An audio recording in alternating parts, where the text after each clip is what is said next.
Pembelajaran berdiferensiasi bercirikan pada 3 aspek, diantaranya kesiapan belajar siswa, minat siswa, dan profil belajar siswa. Diferensiasi proses.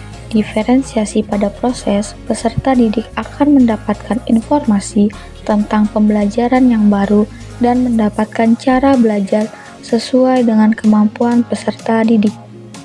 Diferensiasi proses berkaitan dengan perbedaan proses pembelajaran dengan menyediakan kegiatan berjenjang, adanya pertanyaan pemandu atau tantangan, membuat agenda individual peserta didik, memvariasikan waktu, mengembangkan kegiatan bervariasi, dan menggunakan pengelompokan yang fleksibel. Dari sinilah guru harus menyusun skenario belajar dengan adanya perbedaan perlakuan terhadap peserta didik. Terdapat peserta didik yang membutuhkan bantuan belajar lebih banyak dan ada juga peserta didik yang memerlukan perhatian lebih banyak. Dari sinilah guru harus bisa menyusun strategi diferensiasi proses yang akan dijelaskan pada slide berikut ini. Strategi diferensiasi proses mengacu bagaimana siswa akan memahami, memaknai apa informasi atau materi yang akan dipelajari. Cara memenuhi atau proses yang perlu disiapkan, guru harus mengetahui apakah kesiapan belajar siswa secara mandiri ataupun berkelompok. Terdapat beberapa strategi dalam diferensiasi proses. Yang pertama, kegiatan berjenjang. Semua siswa bekerja membangun pemahaman dan keterampilan yang sama. Hal ini dilakukan dengan dukungan dan tantangan kompleks yang berbeda-beda. Kedua, menyediakan pertanyaan pemandu atau tantangan. Ini akan mendorong siswa untuk mengeksplorasi berbagai materi yang sedang dipelajari untuk menarik minat siswa. Ketiga, membuat agenda individu untuk peserta didik. Nah, dalam hal ini, guru akan membuat tugas untuk dikerjakan oleh siswa. Keempat, memvariasikan lama waktu untuk menyelesaikan tugas. Untuk memberikan dukungan tambahan, mendorong siswa memanfaatkan waktu, dan memberikan waktu untuk siswa agar dapat mempelajari topik secara mendalam.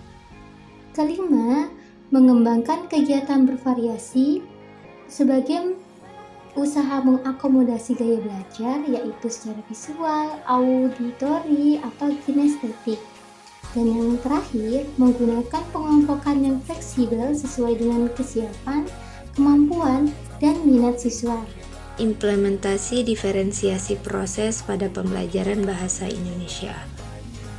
Contoh dalam pembelajaran bahasa Indonesia, untuk mempelajari teks prosedur kelas 7 SMP dapat mempelajari dengan berbagai cara yang difasilitasi oleh guru. Guru bisa menggunakan metode mengelompokkan berdasarkan gaya belajar ataupun minat peserta didik. Murid yang suka musik belajar melalui lagu tentang teks prosedur. Sedangkan murid yang suka membaca dan mengamati gambar dapat disuguhkan sebuah artikel yang menarik. Sementara murid yang lebih suka bergerak dan mengerjakan sesuatu bisa dipandu oleh guru dengan cara membuat model prosedur memasak nasi goreng spesial dengan menggunakan plastisin. Selanjutnya, kesimpulan materi kami adalah pembelajaran berdiferensiasi proses mendasarkan diri pada 3 aspek utama, yaitu yang pertama kesiapan belajar siswa, yang kedua minat siswa, dan profil belajar siswa.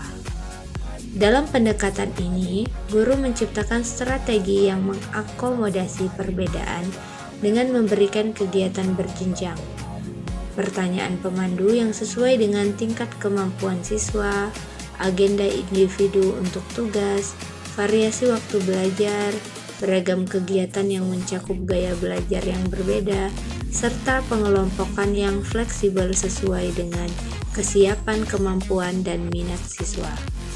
Hal ini memungkinkan setiap siswa untuk belajar secara efektif sesuai dengan kebutuhan dan minat mereka, sehingga menciptakan lingkungan pembelajaran yang inklusif dan efisien.